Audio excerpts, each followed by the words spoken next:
చెప్పిన మాటలకు కట్టుబడరు, పెట్టిన నిబంధనలను పాటించరు. అన్నీ ఉల్లంఘనలే. రూల్స్ను వారే పెడతారు, వారే బ్రేక్ చేస్తారు. తెలంగాణ డీసీసీ అధ్యక్షుల నియామకంలో ఇదే జరిగింది. కాంగ్రెస్ పెద్దలు చెప్పిందేంటి, చేసిందేంటి? పార్టీ రాష్ట్ర ఇన్ఛార్జ్ మీనాక్షి నటరాజన్ వచ్చినా కాంగ్రెస్ తీరులో మార్పు రావడం లేదా? పెట్టిన రూల్స్ ఎందుకు బ్రేక్ చేశారు? ఇంతకీ డీసీసీ అధ్యక్ష నియామకాల కోసం పెట్టిన నిబంధనలేంటి?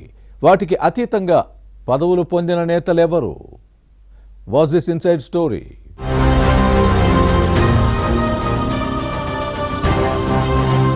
తెలంగాణ జిల్లా కాంగ్రెస్ కమిటీల అధ్యక్షుల నియామకంపై నేతల్లో తీవ్ర అసంతృప్తి వ్యక్తమవుతోంది.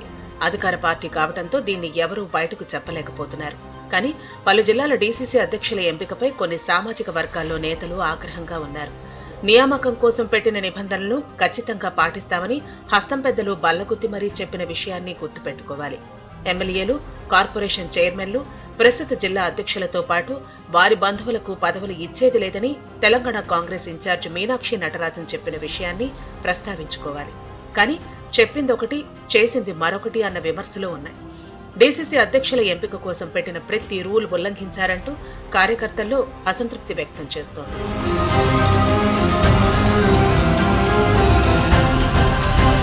ఎమ్మెల్యేలకు జిల్లా అధ్యక్షుల బాధ్యతలను ఇచ్చేది లేదన్న కాంగ్రెస్ నాయకత్వం ఇందుకు విరుద్ధంగా వ్యవహరించడం విమర్శలకు తావిస్తోంది. 5 ఎమ్మెల్యేలకు డీసీసీ అధ్యక్ష పదవులు ఇచ్చింది. ప్రభుత్వ విప్గా ఉన్న ఆలేరు ఎమ్మెల్యే బేర్ల ఐలయ్యకు భువనగిరి జిల్లా కాంగ్రెస్ కమిటీ అధ్యక్ష బాధ్యతలు అప్పగించింది. రామగుండం శాసనసభ్యుడు మక్కాన్ సింగ్ రాజ్ ఠాకూర్ను పెద్దపల్లి జిల్లా అధ్యక్షుడిగా నియమించారు. ఖానాపూర్ ఎమ్మెల్యే వెడ్మ బొజ్జును ఆసిఫాబాద్ జిల్లాకు, చొప్పదండి శాసనసభ్యుడు మేడిపల్లి సత్యంకు కరీంనగర్ డీసీసీ అధ్యక్ష బాధ్యతలు ఇచ్చింది. అలాగే అచ్చంపేట ఎమ్మెల్యే వంశీకృష్ణను నాగర్ కర్నూలు జిల్లా అధ్యక్షులుగా నియమించారు. ఇప్పటికే నియోజకవర్గంలో ఉన్న సమస్యలతోనే సతమతమవుతున్న శాసనసభ్యులకు అదనపు పదవి ఇవ్వటంపై విమర్శలకు తావిస్తోంది.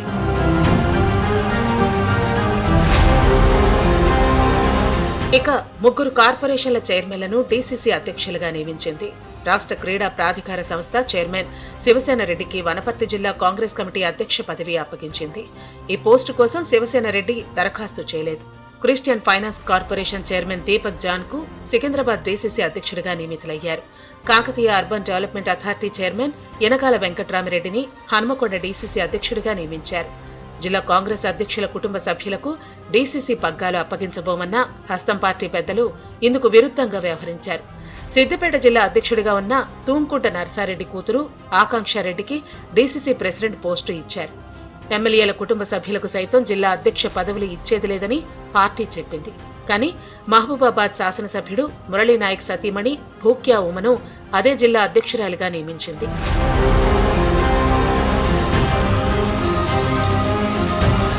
ఇక 6 నెలల ముందు ఏఐసీసీ ప్రకటించిన టీపీసీసీ ఉపాధ్యక్షులు, ప్రధాన కార్యదర్శుల్లో కొందరు జిల్లా అధ్యక్షులుగా తీసుకున్నారు. ప్రస్తుతం వైస్ ప్రెసిడెంట్లుగా ఉన్న ఆత్రం సుగుణను ఆసిఫాబాద్ జిల్లా అధ్యక్షురాలుగా నియమించారు. పార్టీలో కనీసం 5 ఏళ్ల పాటు పనిచేసిన వారికే పదవులు ఇస్తామని చెప్పిన మీనాక్షి నటరాజన్ కనీసం సంవత్సరం కూడా పార్టీలో పనిచేయని ఆత్రం సుగుణను జిల్లా అధ్యక్షురాలుగా నియమించడంపై విమర్శలు వస్తున్నాయి. టీపీసీసీ జనరల్ సెక్రటరీల్లో 6 జిల్లా అధ్యక్షులుగా అవకాశం ఇచ్చారు. వెడ్మ బొజ్జును ఆసిఫాబాద్ జిల్లా అధ్యక్షుడిగా నియమించారు. నూతి సత్యనారాయణ గౌడ్ను ఖమ్మం జిల్లాకు, రాజీవ్ రెడ్డిని గద్వాల జిల్లాకు, సంజీవ్ ముదిరాజ్ను మహబూబ్ నగర్ జిల్లాకు, నరేష్ జాదవ్కు ఆదిలాబాద్ జిల్లాకు, ధారాసింగ్ను వికారాబాద్ జిల్లాకు అధ్యక్షులుగా నియమించారు.